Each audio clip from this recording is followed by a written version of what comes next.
Good morning, y'all.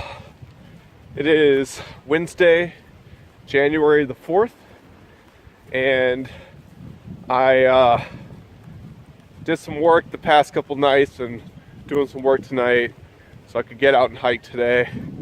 There's been a steady amount of rain since New Year's Day, and I've been really wanting to check out two waterfalls in Southern Virginia that are on small creeks.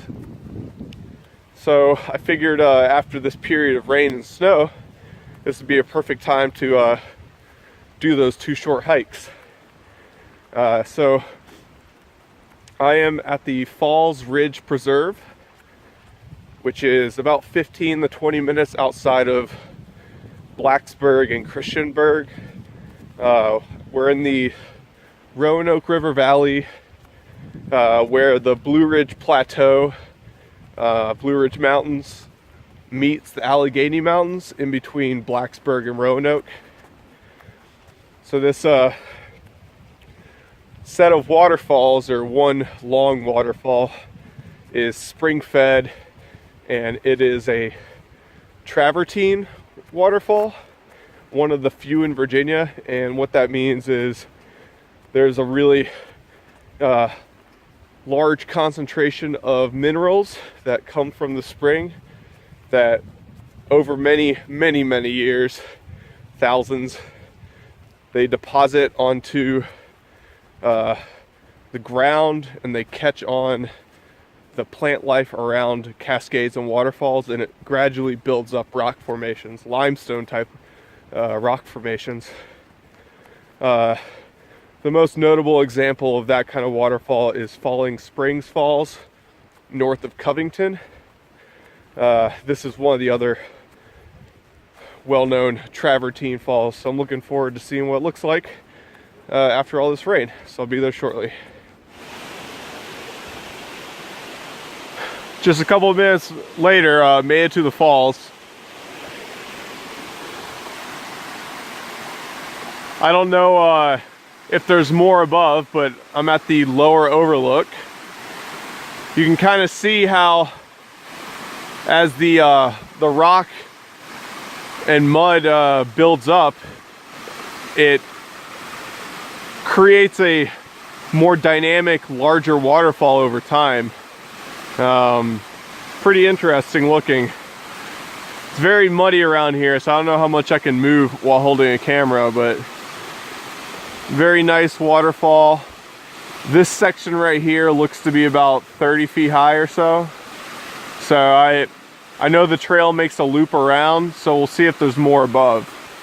But there's no official name for this. In Kevin Adams' old book and online, this is just called Waterfall at Falls Ridge. And there's not even a name for this creek on the map, so that's all I have in terms of naming.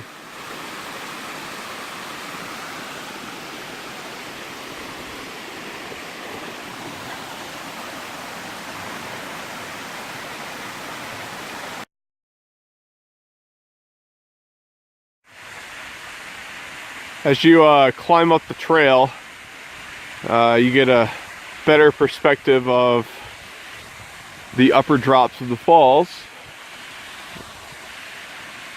That this middle section right here is another 8 to 10 foot drop, and then there's more, and the trail is going to pass the top. So a little taller than I thought.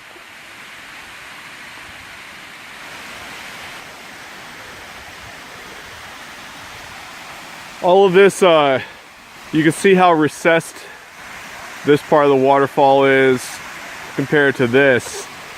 This is what I would presume is all of the Travertine buildup, all the new limestone formation that's been formed for thousands of years. Pretty crazy how that part of the waterfall, because it has lower flow and less erosion, is 10 to 15 feet ahead of this section of the waterfall.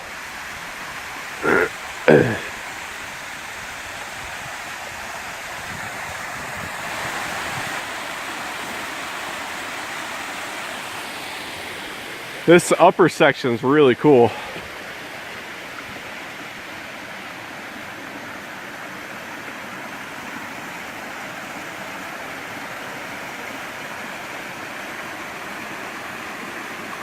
Just the color of that water. I don't know if it's from the mineral content, but this whole rock shelf here is all new buildup.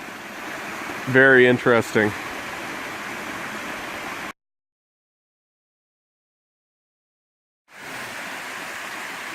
Look at that awesome color on the rocks. That's what I'm assuming is plant life that's slowly becoming crystallized or mineralized from the water, and eventually will be rock just like the rest of it. That's really cool.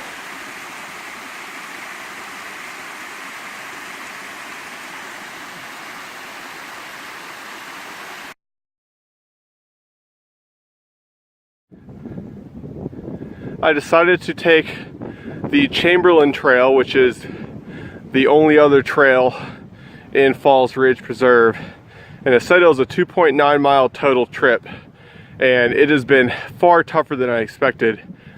I think I've climbed 500-600 feet to this knob with no name, and there's not really much reward. It's just for exercise. Basically some winter views of the North Fork Roanoke River Valley, which is below, but yeah, it's a good few miles extra for a trail run or an exercise, but you're not going to get rewarded with anything. So I'm just going to try to hurry back and get on to the next hike of the day. Got some caves, or maybe it's a former mine, but nothing else looks like a mine. And this is on the other side of the waterfall, so it might be mostly limestone, just like the waterfall area. Pretty cool. Well, I'm only a few hundred yards from the parking lot, so if you do all the trails at Falls Ridge, it's about 3.8, 4 mile hike, and it only takes an hour and a half, but you know, you don't really see much on the longer trail. So I would suggest just doing the short loop around the waterfall. Should only take 30 minutes, and go ahead and do a longer hike later in the day. Hope you enjoyed that. I'm off to my next hike.